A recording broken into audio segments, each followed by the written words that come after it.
Onslaught by Brisbane, and I think they've done a really good job tidying up their defence. LaMelo! What the foul for the Bullets? It is. Here's LaMelo. There's the decal once. Ball driving.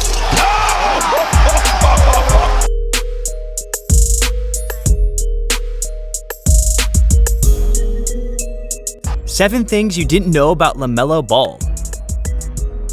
The NBA draft, which is usually held in June, has been pushed to October 16th. The NBA will finish the 2020-21 regular season and playoffs in the bubble in Orlando, Florida, before each organization has an opportunity to add some more young talent to their roster.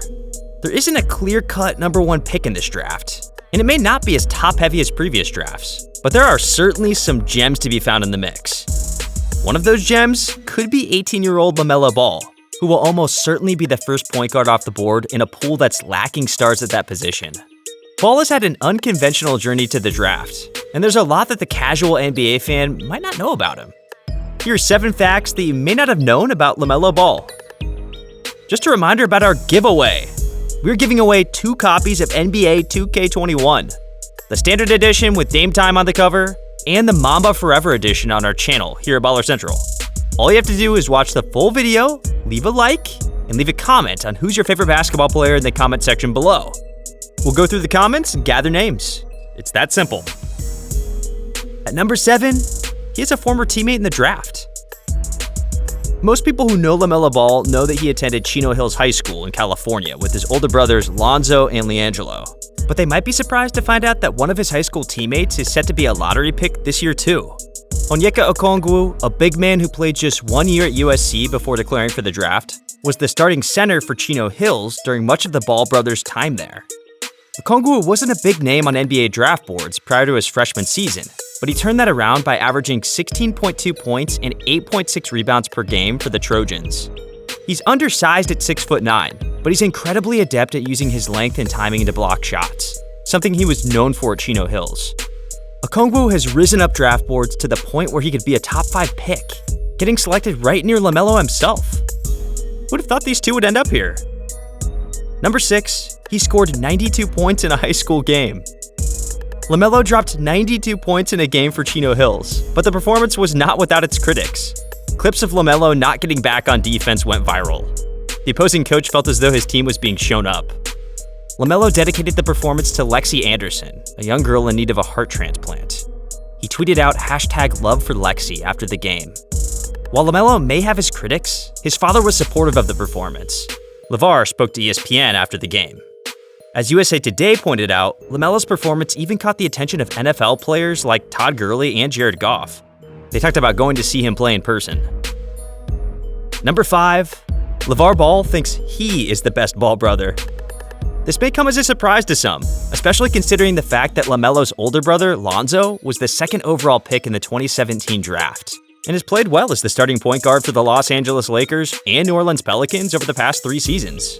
Despite all of that, LaMelo's father still believes he has the potential to be the best basketball player out of his 3 sons. LiAngelo Ball is currently attempting to make it to the NBA through the G League, so it's safe to say LaMelo is on a better track than him at the moment.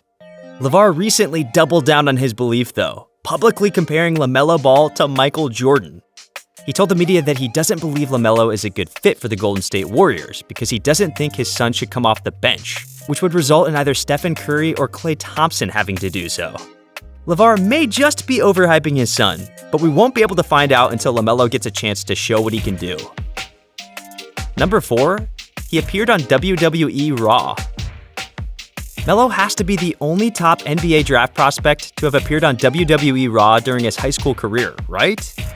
In June 2017, at the height of the LaVar Ball mania, LaMelo appeared with his dad on an episode of the popular wrestling program. The youngest Ball spurred the WWE to apologize for inappropriate language because during the program, he implored his father to beat the man's bleep.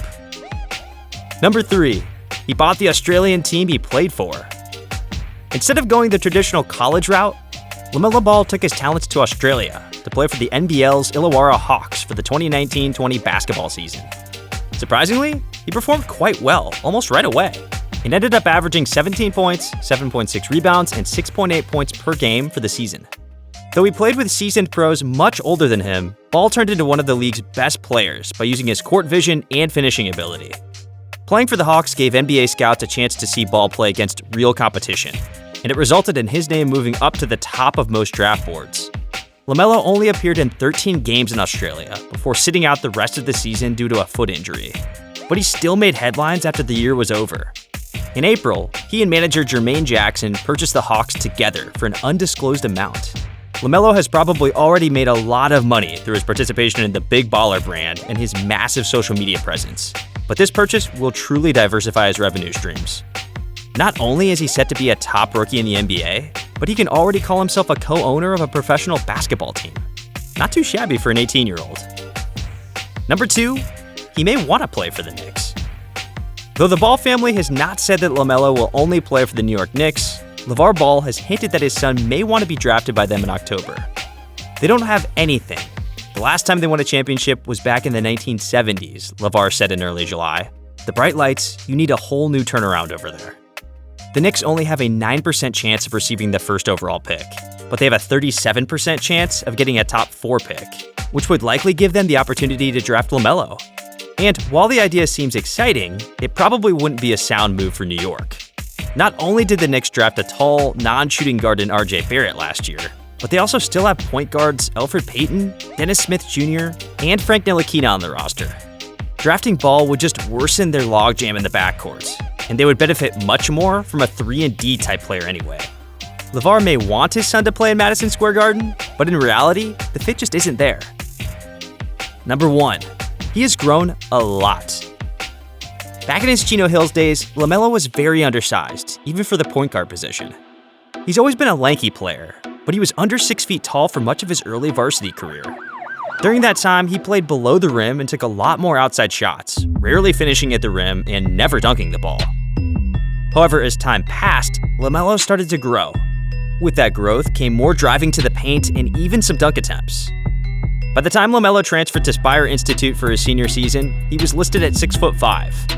At Spire, he began to really use his size to his advantage against smaller point guards, and he also began dunking the ball with ease.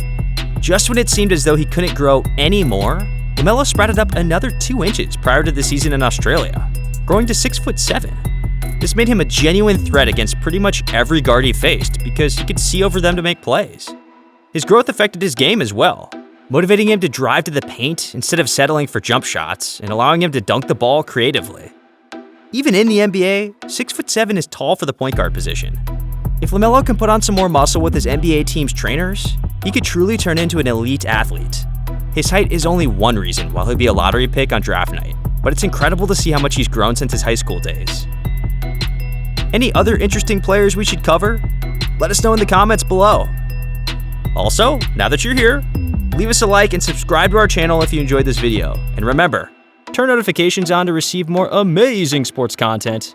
We'll see you next time at Baller Central.